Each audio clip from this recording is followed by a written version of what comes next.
Du brauchst mal schnell eine breitere Gitarre in Studio One. Nichts leichter als das. Wie das geht, zeige ich dir nach dem Intro.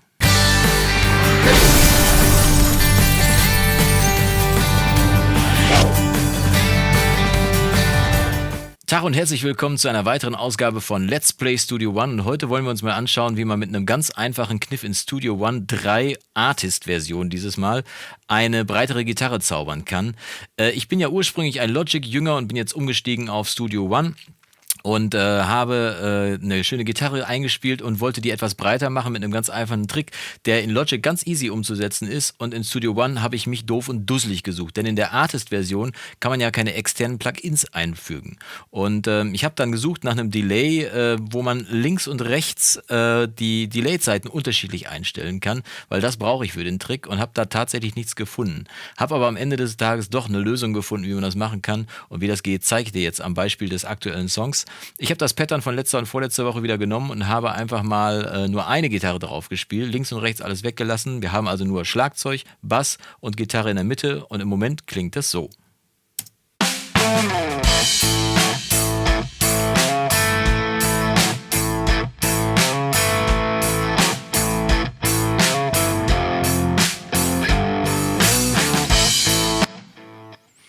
Ihr hört schon, eine ganz normale Gitarre, Bass, Schlagzeug. Bei der Gitarre habe ich eine Amp-Simulation von Studio One genommen, die hier direkt eingebaut ist. Das ist das Empire und ich habe hier einen, was ist das? Das ist scheint ein Marshall-Amp zu sein, mit einem ganz normalen Marshall-Kabinett. Und ich habe ein ganz leichtes Delay drauf gesetzt, damit der Song nicht ganz zu trocken ist und das Ganze dann einfach dröge in die Mitte reingespielt. Jetzt möchte ich die Gitarre ein bisschen breiter haben und habe gerade schon gesagt, dazu brauche ich auf jeden Fall ein Delay, was links und rechts unterschiedliche Delay-Zeiten machen kann. Da ich das in Studio One Artist-Version nicht gefunden habe, ich weiß nicht, wie es in der teureren Version ist, ich habe ja nur die Artist-Version, habe ich mir einen Trick einfallen lassen und zwar nehme ich die Gitarre, die wir hier in der Mitte haben, und ich kreiere einfach mal 2 Sends. Und zwar einmal zu Bus 1 und einmal zu Bus 2. So. Und habe jetzt hier 2 Sends quasi kreiert. Und ich nenne die jetzt einfach mal hier Gitte links und Gitte rechts. Und Gitte links und Gitte rechts kommen dann entsprechend auch einmal im Panorama nach links und einmal nach rechts außen.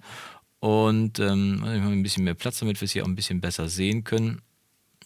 Wo kann man das denn hier ein bisschen breiter machen? Da. Hallo?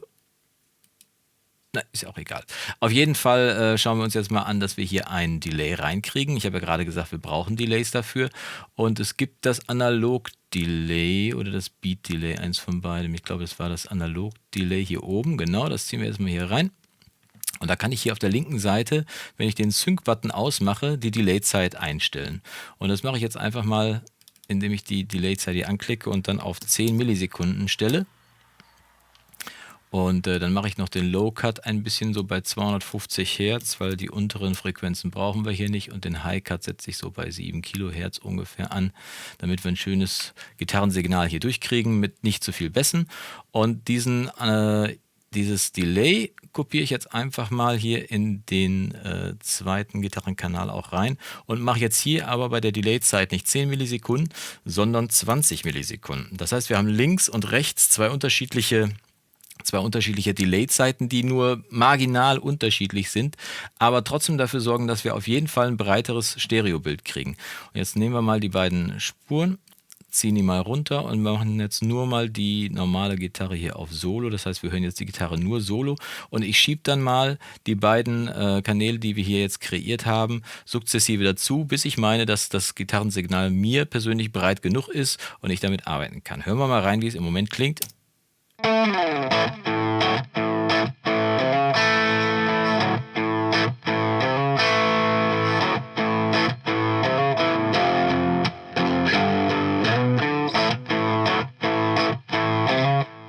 So gefällt es mir ganz gut. Links und rechts ist ein leicht verschobenes Signal dazugekommen. Die Gitarre ist natürlich ein kleines bisschen lauter geworden, aber hauptsächlich links und rechts außen. Wenn wir das Ganze auf Mono schalten würden, würden wir keinen Unterschied hören. Die Gitarre hört sich ganz normal an, hat also keinen Einfluss auf die Monokompatibilität.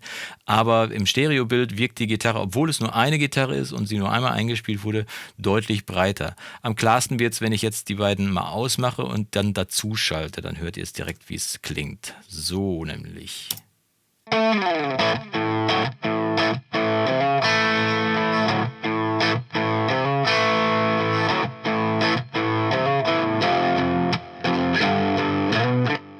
Ganz leichter Trick, hören wir es mal im ganzen Konzept an, im Zusammenhang meine ich natürlich, alle Solos aus und die Gitarre dazu. Ich schalte nochmal die beiden Kanäle hier aus und schalte sie dann dazu. Los geht's.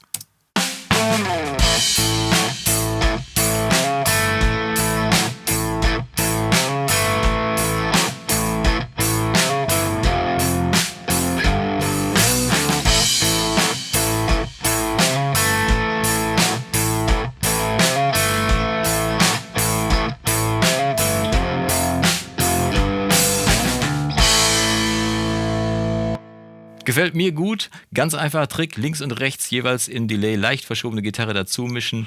Hat keinen Einfluss auf die Monokompatibilität und trotzdem wirkt die Gitarre fetter, wenn es ein bisschen stereomäßig ist. Wenn es dir gefallen hat, dieser leichte Trick, dann gib mir einen Daumen nach oben. Wenn du noch Fragen oder Anregungen dazu hast, dann schreib sie mir unten in die Kommentare. Und wenn du magst, mit einem Abo bleibst du auf dem Laufenden. Wir sehen uns nächste Woche wieder. Bis dahin, Yassou.